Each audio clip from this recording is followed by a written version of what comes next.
All right, and we are live doing a daily space weather. Tons of stuff to look at. First, let's look at the sun at 193 angstroms. Large coronal hole in the Earth-facing zone. Please leave a comment if you have an opinion about how it's shaped. Not sure on this one, although it's something to keep an eye on throughout the day. Anyway, we're looking at about 9 hours of activity here, 10 hours of activity. Here on December 14th, let's look at a composite image. This is the colorized magnetogram as well as 171 angstroms. Zoom in on the north. Figured we'd pull up a composite for once. No sunspots, just that coronal hole system. A little bit of activity kicking off right here in terms of plasma filaments, but no kind of coronal mass ejections or anything of that nature. And Space Weather Enthusiast Dashboard has removed the X-ray imager, so we decided to view it directly. And there's the X-ray environment on the local yellow dwarf.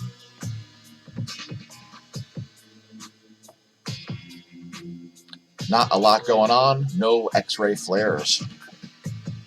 I want to just take a moment to look at spaceweather.com, as they are citing the truth that the space age cosmic ray maximum occurred in 2009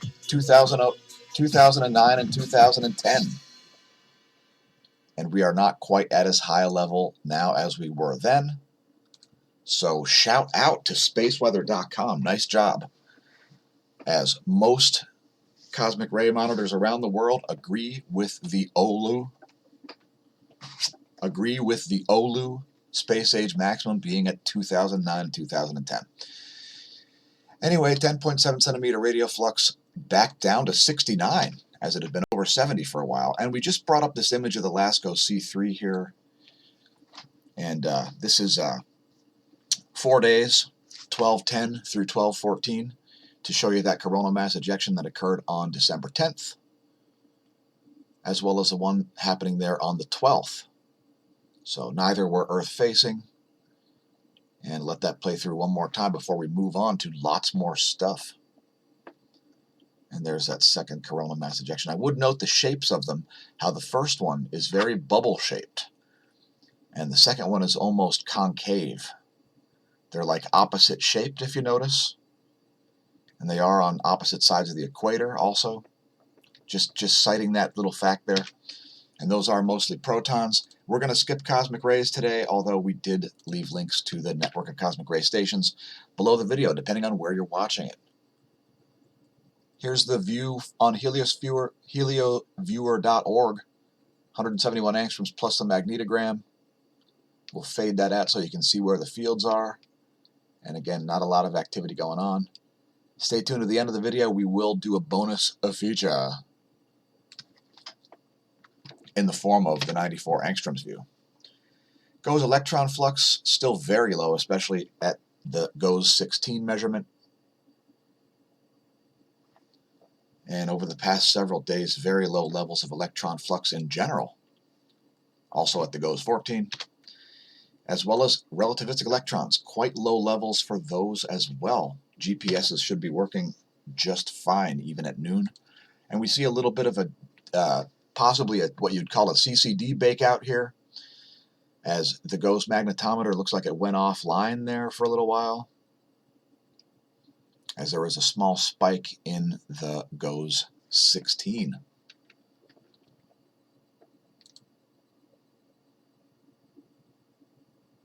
The GOES 14 looks like it was sending data. So that's the blue line. Red line has got some missing data, as you can see here. ArcJet start and ArcJet end. And you can, if you want to go through here and look at it, there are links. If you want to figure out what time these events happened. It's just a small magnetic spike there. And I wanted to bring up the line of sight field plot here on the Gong 2 data, just to show you the way coronal holes affect the sun's B field, which is depicted as the blue lines here. And you can see that coronal hole out of which there is a proton stream emanating.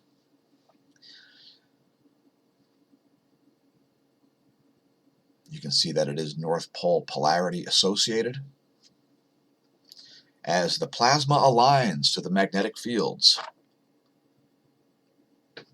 And let's just bring up the normal view that we usually look at, the top view ecliptic plane field plot, as that is what our viewers are used to.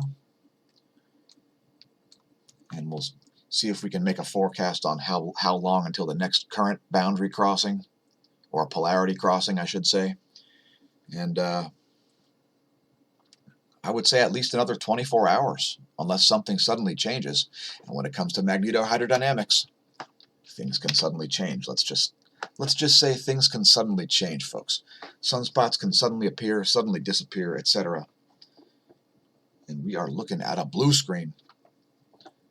All right, so we're looking at actually the 3-day solar wind data here. I just wanted to show you that there's been this steady ramp up, a very slow and gradual ramp up from very low conditions around 1 proton per cubic centimeter density, and now we're up to around 7.7 protons per cubic centimeter. And at the same time, the solar wind speed has been dipping down lower. So it looks like we saw a fleeting connection with that coronal hole here yesterday. A couple little sputtering connections, you may call them. And let's bring up the 1-day data, as that's the data our viewers are used to, doing a couple bonus features. By the way, there might be a second video coming out later today, depending on who's doing what. Anyway, there's the 1-day data, actually showing the solar wind density at 6.7, but it did ramp up all day since yesterday. There's the data from ACE, the other slightly better shielded spacecraft measuring solar wind. And where will you be when winter rolls in? Hopefully you'll be viewing our live stream, as we'll be doing a live stream during the solstice, starting at 11 p.m. Eastern Time on December 21st. So tune into that. Roll into winter the correct way. Roll into winter with the SMASH team, as it'll be the shortest day in the northern hemisphere and the longest day in the southern hemisphere. If you're going to do a 200-mile bike ride, do it on the solstice. Make sure you start before the sun rises. Keep your pace low, and you might even pull it off. Anyway, there's the Geospace Magnetosphere movie. Pretty weak magnetosphere.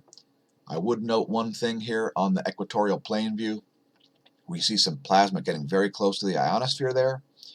On the nighttime side, you can see there's like a plasma bridging kind of a thing going on here. A little bit on the daytime side too, but especially on the nighttime side.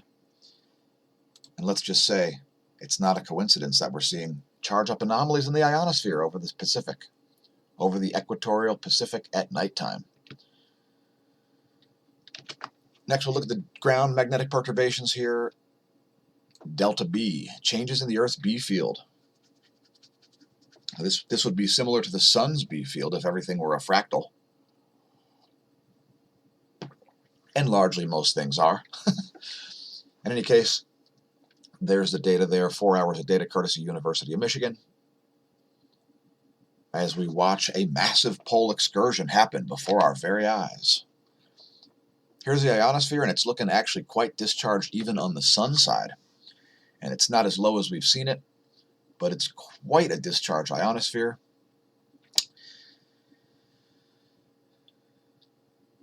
And you can see those nighttime charge-up anomalies over the South Pacific continue. Around the equator, just south-southeast of Hawaii there. And let's bring up the latest image. That one from 10:30 UT. So we see sudden charge up, sudden discharge in that area. So a really large charge range in the ionosphere. KP has been between 1 and 0 for the past 24 hours. And if you're one of those cosmic ray monitoring humans, if you find anything odd, drop us a line, smAsho@gmail.com. Let's look at the past 24 hours of earthquakes. No 6+ magnitude quakes. although we do see some deep quakes around the world, such as this 4.9 in Indonesia. That one's at a 155 kilometer depth.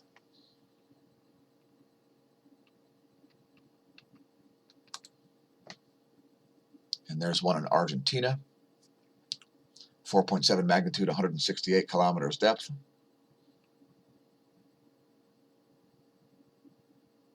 Here's a quake exactly on the surface at a depth of 0.0 kilometers near Nome. It's only a 3.3 magnitude.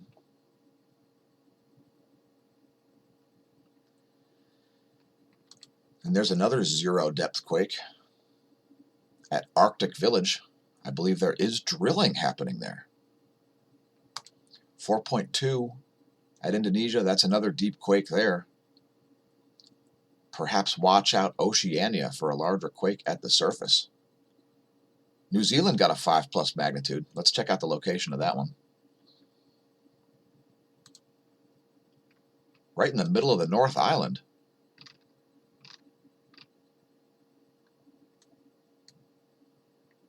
Probably a fairly unpopulated mountainous region there. And let's get back to the list and keep it moving. And there's another deep quake at Papua New Guinea. I would say the chances of a large earthquake in the area around Indonesia, north of Australia there, Philippines, that sort of region. Have an earthquake plan. I'm sure you're not viewing the video from there. We're probably shadow banned and banned outright. In any case, thanks to everybody who tuned in live on Twitch and who viewed the YouTube live premiere event and left a comment and understood the distinction between Uranus and a hole in the ground. You know, a sinkhole or the planet. You know what I'm saying. Anyway, there's where pressure zones are. We'll just let that advance to give our viewers the first of various value-added services. We'll let this get through about one day. Then we'll start talking about very fast things.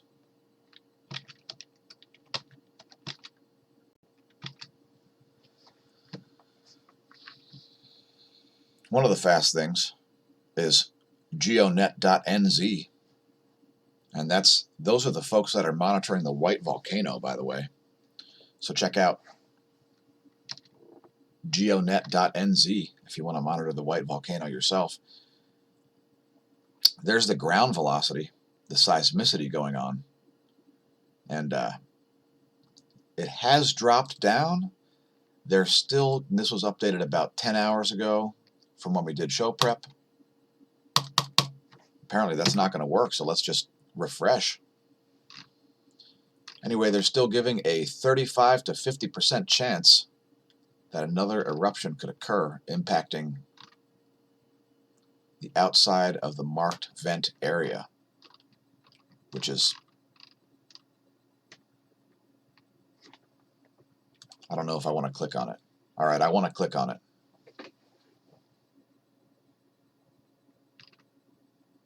Anyway, check out geonet.nz. That's where the eruption is expected to be, and that's about 700 meters from the shoreline, by the way. If I were you and I were on vacation there or planning on any trips to White Island, I would put them off until a later time, as people have died and criminal investigations have begun due to the raised alert level being ignored by tour guides. Let's check out the volcano list for today, the 14th. To see Mount Aso still producing a 5,000-foot ash plume. Looks like a small downtick in volcanoes right now, folks. Sakurajima, 6,000-foot plume there as it explodes. Sanjiang Api, 8,000-foot plume there. Tokono, 7,000-foot plume there as it explodes. Sangay has dissipated its ash. Revenador still exploding, producing a 17,000-foot ash plume. And not sure about Sabancaya. Please don't do a back handspring over the caldera. It could be unhelpful. Here's where the planets are in the Milky Way galaxy team for the win. There's where they'll be in 1 week. No, I don't think planets have anything to do with sunspot cycles. Or I should say, I don't think planets cause sunspot cycles. I guess that should stir up some controversy among our viewers. Here's where stuff is above my head. I'm always interested in that. If you've got a low horizon, go check out Mars. Perhaps we'll head to the Atlantic Ocean and get some imagery of it ourselves on a upcoming soon broadcast. Are you familiar with the smAsho mission? Well, the main part is to assist, study, and report on the ongoing formation of a unified theory of physics. You know, the way Newtonian physics and Einsteinian physics and stellar cosmology and the electric universe and the all kinds of different models just don't they're not unified. Yeah. It's been something I've been studying for, let's say, a while. And thanks again for everybody tuning in on Twitch.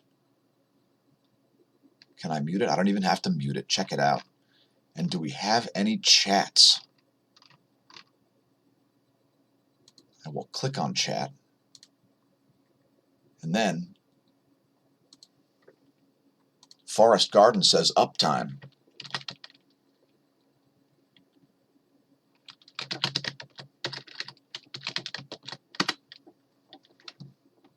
Hey, thanks for leaving comments, everybody on Twitch.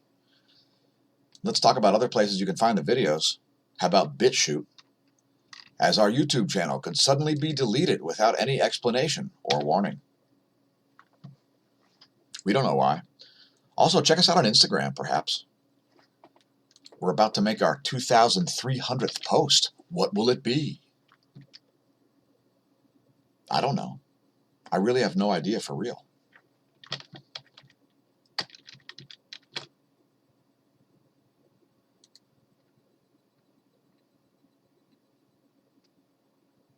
I apologize for the delay. Please stay tuned as we bring up another track.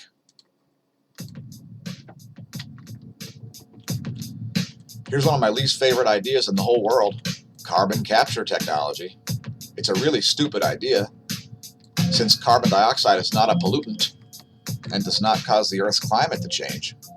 People are doing very, very stupid things trying to remove plant food from the atmosphere in this ridiculous belief that it causes the planet's temperature to go up. Let's play a clip. We're here in Holly, Texas, of this incredibly stupid technology.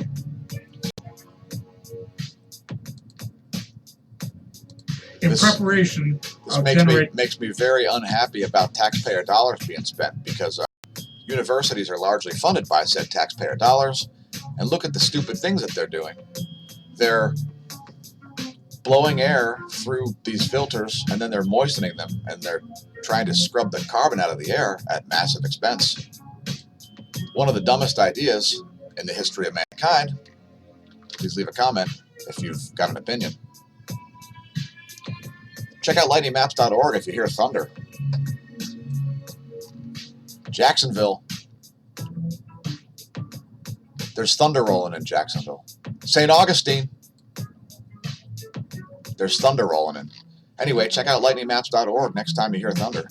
Here's the global view. Yeah, it's a real-time global lightning map, folks. Pretty good stuff. And let's go on to another value-added service here. It's the U.S. Doppler radar. Now, I would take a look at the radar wherever you're located, but hey, we can't look at all the weather in the whole world. And there are some YouTube channels that need to spend a half hour every day talking about snowfall. You know who you are. By the way, if you're a YouTube channel who has a massive number of viewers compared to us and you watch the videos, why don't you drop us an endorsement, drop us a line, come on the show, etc. We'll be more than happy to have you. You can talk about whatever you like. Massive low pressure system. Practically right above my head right now, I think. And let's just move on to the water vapor map. And there's what's going on in the water vapor. And we see massive convergence zones. And I'm going to look at this one over North Carolina, as it has sparked my interest because it's affecting the weather over my head.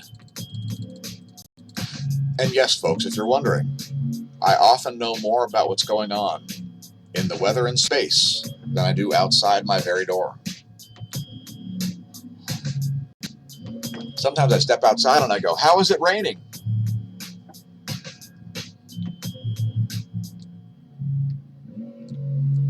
Anyway, folks, I'm not sure if you're aware or not, but dry air runs the atmosphere, not wet air. Everybody focuses on low pressure systems because they're associated with precipitation. High pressure is the real input to the atmosphere. And man, oh man, there's going to be some turbulence if you're flying up and down the East Coast today, or even across Pennsylvania. Massive pressure gradients. And there are more to come. There should be some fast-moving systems rolling through. And here are the jet streams, courtesy nullschool.net. That's earth.nullschool.net, by the way. Anyway, those are the western jet streams. Let's look at the eastern jet streams and move on. There's still plenty more stuff to cover here, including some cosmology stuff.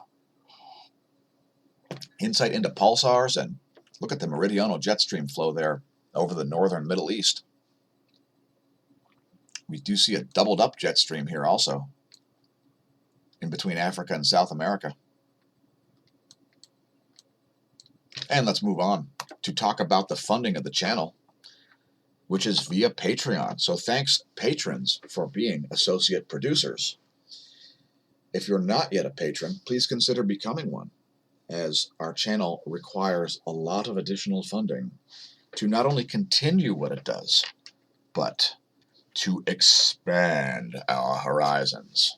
And I mean that in a very real way, as we're going to be investing in everything from drones to real estate to different automotive technology and all kinds of things that you're probably not expecting us to be doing.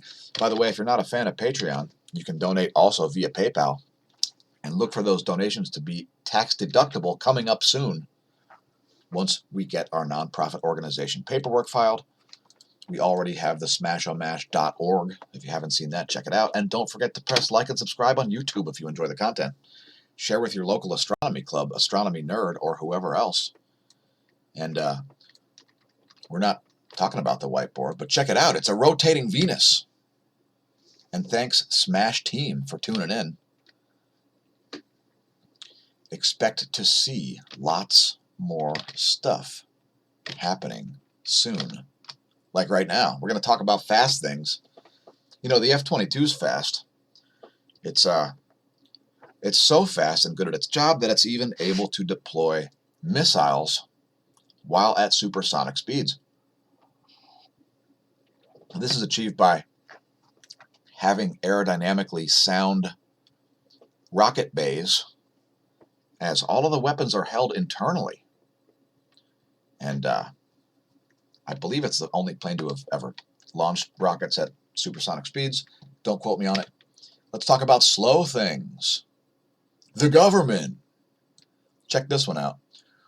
Oakland City Council President Rebecca Kaplan recently suggested a plan to house up to 1,000 people from the city's homeless population on a cruise ship. But officials with the Port of Oakland have disputed the proposal, calling it untenable. Would you like to see the homeless go away on a cruise because you're located in California? Is there too much poop on your streets? Are your streets full of feces? Do you live on Feces Avenue? Are you considering moving to a different town because it sucks so hard where you live? Are you considering vacating the West Coast? Are you considering moving out of New Jersey? Because it has a giant heaving government also.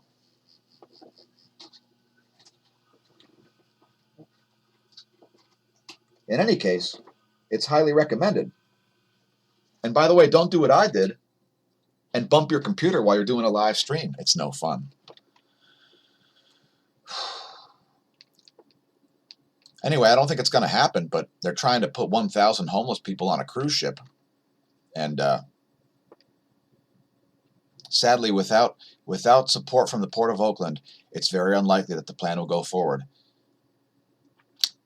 as the homelessness has gone up in the past 2 years, rising from 1902 to 3,010 people living on the street officially. And I just wanted to cite SciTech Daily as being a great source of science publications. And you'll see this one all over YouTube and the news and so on the science wires about Mars's atmosphere, the way it has proton auroras in the daytime, as the protons get very close to the planet's surface, as it lacks a coherent magnetosphere and atmosphere. I mean, it has an atmosphere, it's just very diffuse. So anyway, if you want to read about the surprising clues to Martian climate uncovered, I guess it did surprise some people. So check that out if you like. But check out SciTech Daily in general. It's a great publication. Were you aware that Microsoft is about to murder Windows 7? Yeah. The planned obsolescence has come to Windows 7, as it's going to stop receiving security support in January of 2020, on January 14th. So let us know if you see one of these full-page pop-up Windows things that just takes over your OS, I guess. I would note that the Extreme Tech article that we're citing here does talk about Ubuntu and how good it is. The latest version is 19.1. Eoin and Ehrman have launched performance gains and improvements to the old GNOME desktop environment. So it's quite intuitive, folks. If you haven't tried Ubuntu, check out ubuntu.com. It's free, open source Linux software. It's ultra secure, and you can use it to resurrect old computers. You can even run it from a boot disk to see if you like the OS. It's such a streamlined operating system, it'll even run from a disk. Doesn't even need to be installed. It'll run as a shell operation.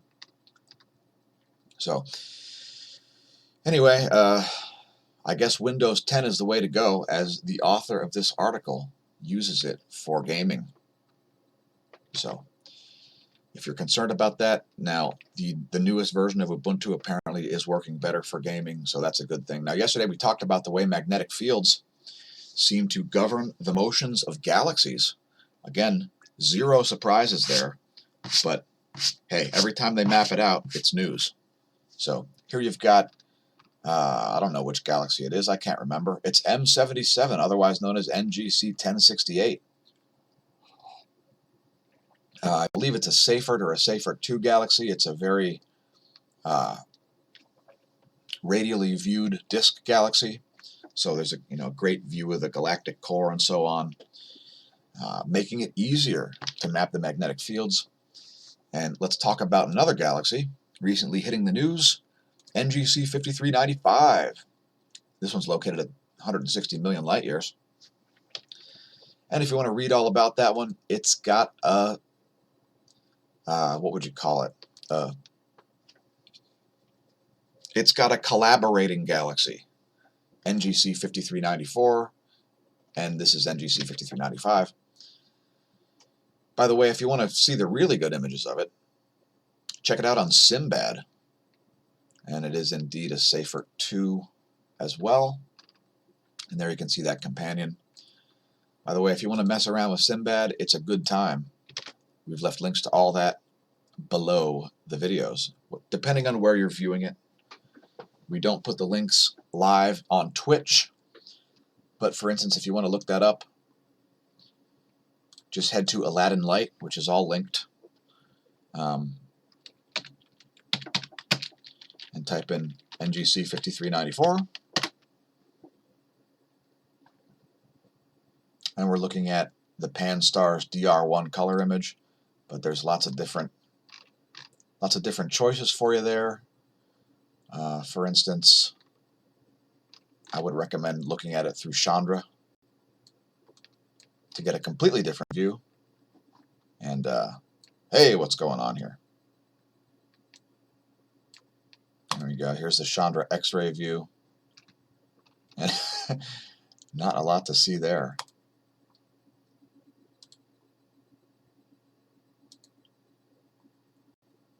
There's a false color image. Looks like radio. I'm not sure exactly which each scope is, but there's a lot of data. So check out the, we're going to actually download the full version of this. I'm just showing all of you viewers who just want to view it strictly through a web browser. You don't necessarily need to install an application for that.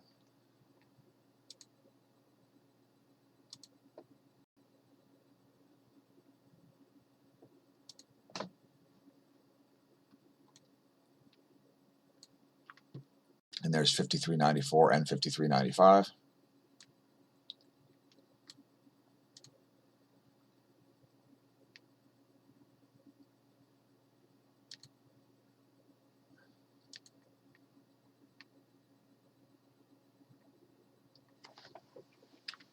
Anyway, let's move on. Talking about pulsars. Now, we covered this article yesterday. I wanted to cite something that I noticed in this video. So let me just play this with no audio here, as we don't want to get banned, copyright struck, etc. Now, one thing about pulsars is that they appear to have hotspots on them. And there was a very unexpected thing that happened with this particular pulsar, J0030, J0030. They expected to see the hotspots at the two magnetic poles, but that's not what they saw at all. They saw 3 hotspots at University of Maryland and Illinois, and now they're both distorted. Now the reasoning that they're thinking this is distorted is because the light's coming from the other side of the star and having space-time distorted by gravity and so on. I believe it's just because of the magnetic field.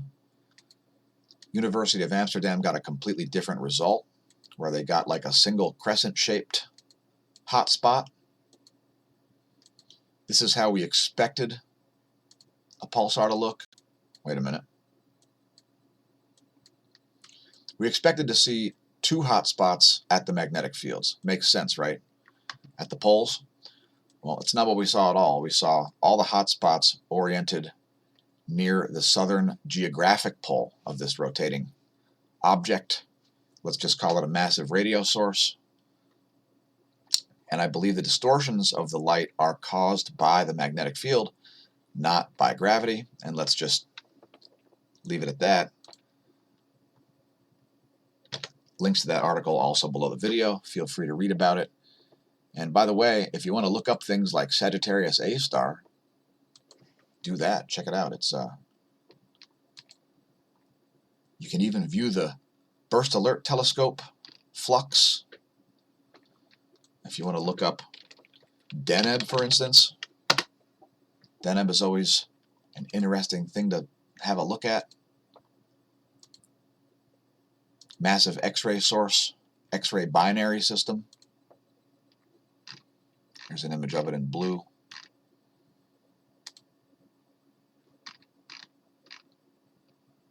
And I actually have a false color image of that on one of my phones. Anyway, check out Aladin Light. We've linked it below the video.